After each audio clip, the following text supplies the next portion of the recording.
Eu estava em Roma pela primeira vez, estudando no Centro Experimental de Cinema, e vivi seu calvário com uma intensidade inesquecível. A pensão onde morávamos era, na realidade, um apartamento moderno a poucos passos da Villa Borghese, cuja dona ocupava 2 quartos e alugava 4 para estudantes estrangeiros.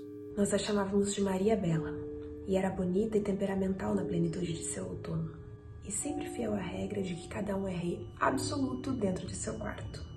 Na verdade, quem levava o peso da vida cotidiana era sua irmã mais velha, a tia Antonieta, um anjo sem asas que trabalhava horas a fio durante o dia, andando por todos os lados com seu balde e sua vassoura de enxergão, lustrando, além do possível, os mármores do piso.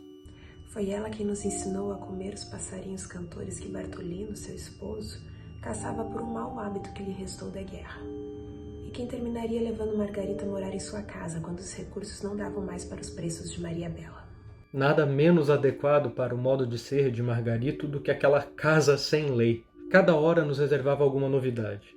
Até na madrugada, quando nos despertava o rugido pavoroso do leão no zoológico da Villa Borghese. O tenor Ribeiro Silva havia conquistado o privilégio de que os romanos não se ressentissem de seus ensaios madrugadores. Levantava-se às 6, tomava um banho medicinal de águas geladas e ajeitava a barba e as sobrancelhas de Mefistófeles. E só quando já estava pronto com seu roupão escocês, seu cachecol de seda chinesa e sua colônia pessoal, é que se entregava de corpo e alma aos exercícios de canto. Abria de par em par as janelas do quarto, ainda com as estrelas do inverno, e começava a aquecer a voz com fraseados progressivos de grandes áreas de amor, até que se soltava e cantava toda. A expectativa diária era quando dava um dó de peito, e o leão da Villa Borghese respondia com um rugido de tremor de terra. Você é São Marcos reencarnado, filho meu! Exclamava tia Antonieta, assombrada de verdade. Só ele podia falar com os leões. Certa manhã, não foi o leão quem replicou. O tenor iniciou o dueto de amor do hotel. Già nella notte densa si estingue ogni clamor. De repente, do fundo do pátio, nos chegou a resposta numa bela voz de soprano. O tenor prosseguiu, e as 2 vozes cantaram a parte completa, para o prazer da vizinhança que abriu as janelas para santificar suas casas com a torrente daquele amor irresistível. O tenor quase desmaiou quando soube que sua desdêmona invisível era nada menos que a grande Maria Caniglia. Tenho a impressão que foi aquele episódio que deu motivo válido a Margarito Duarte para integrar-se na vida da casa. Passou a comer com os demais na mesa comum, e não mais na cozinha, onde tia Antonieta o alegrava todos os dias com seu ensopado magistral de passarinhos cantores. Maria Bela lia para nós na sobremesa os jornais do dia, para acostumar-nos à fonética italiana, e completava as notícias com uma arbitrariedade e uma graça que alegrava nossas vidas. Um daquele dia nos contou, a propósito da santa, que na cidade de Palermo havia um enorme museu de cadáveres incorruptos, com homens, mulheres, crianças, inclusive vários bispos, todos desenterrados de um mesmo cemitério de padres capuchinhos. A notícia inquietou tanto Margarito Duarte que não teve um instante de paz até que fomos a Palermo.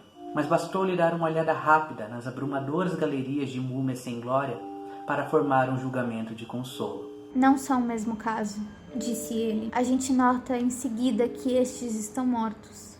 Depois do almoço, Roma sucumbia no torpor de agosto, e o sol do meio-dia ficava imóvel no centro do céu, e no silêncio das 2 da tarde só se ouvia o rumor das águas, que são a voz natural de Roma. Mas lá pelas 7 da noite, as janelas se abriam de repente para convocar o ar fresco que começava a se mover, e uma multidão jubilosa tirava-se nas ruas sem nenhum propósito além de viver no meio dos petardos das motocicletas, dos gritos dos vendedores de melancia e das canções de amor entre as flores dos terraços.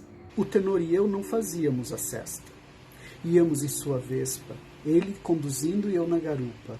E levávamos sorvetes e chocolates para as putinhas de verão, que ficavam borboleteando embaixo dos louros centenários da Vila Borghese, em busca de turistas desvelados em pleno sol. Eram belas, pobres e carinhosas, como a maioria das italianas naquele tempo. Vestidas de organdia azul, popelina rosada, de linho verde, e se protegiam do sol com as sombrinhas baleadas pelas chuvas da guerra recente. Era um prazer humano estar com elas, porque saltavam as leis do ofício e se davam ao luxo de perder um bom cliente para ir conosco, tomar um café, com muita conversa no bar da esquina, ou passear de charrete de aluguel pelas trilhas do parque, ou a doer conosco pelos reis destronados e suas amantes trágicas que cavalgavam ao entardecer no galopatoio. Mais de uma vez servimos de intérpretes entre elas e algum gringo descarrilado. Mas não foi por causa delas que levamos o Margarito Duarte à Vila Borghese, mas para que conhecesse o leão. Vivia em liberdade numa ilhota desértica, circundada por um fosso profundo, e assim que nos viu na outra margem, começou a rugir num desassossego que surpreendeu o guarda. Os visitantes do parque foram ver, surpresos. O tenor tentou se identificar com seu dó de peito matinal, mas o leão não prestou atenção. Parecia rugir a todos sem diferença, mas o vigilante percebeu no ato que ele rugia só para Margarito. E era. No momento em que se movia, movia-se o leão. E no momento em que se escondia, o leão parava de rugir. O vigilante, que era doutor em letras clássicas pela Faculdade de Siena, pensou que Margarito naqueles dias devia ter estado com outros leões que o contaminaram com o seu cheiro. Além dessa explicação, que não valia, não encontrou outra. Seja como for, afirmou, não são rugidos de guerra, são rugidos de compaixão. No entanto, o que impressionou o tenor Ribeiro Silva não foi aquele episódio sobrenatural, mas a comoção de Margarito quando pararam para conversar com as garotas do parque.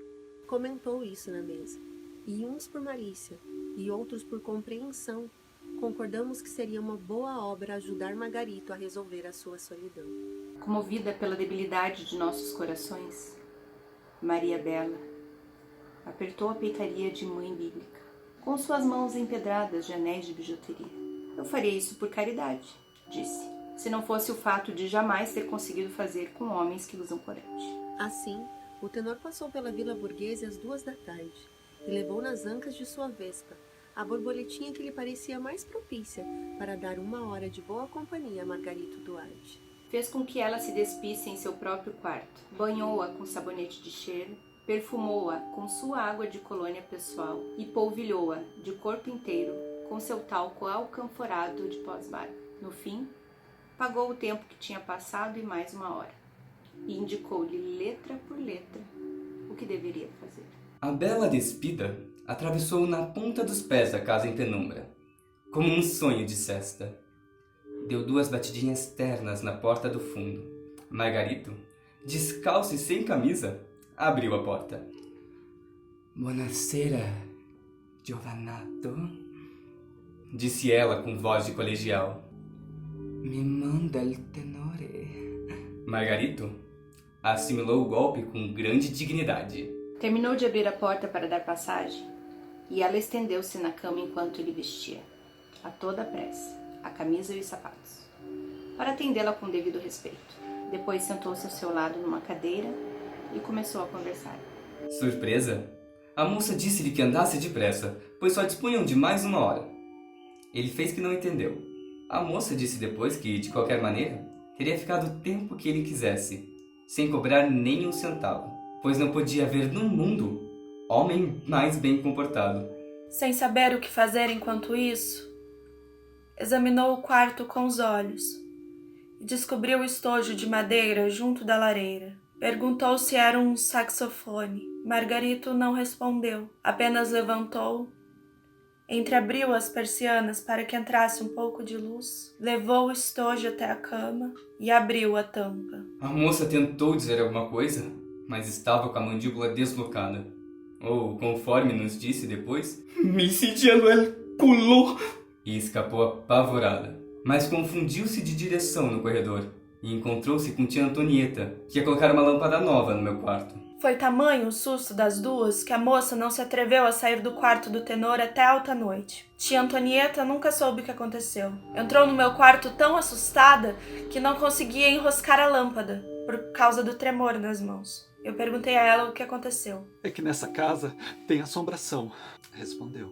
E agora, em pleno dia, contou com uma grande convicção que durante a guerra um oficial alemão degolou sua amante no quarto que o tenor ocupava. Muitas vezes, enquanto andava em suas tarefas, a tia Antonieta havia visto a aparição da bela assassinada percorrendo seus passos pelos corredores. Eu acabo de vê-la pelada caminhando pelo corredor, disse ela. Era idêntica.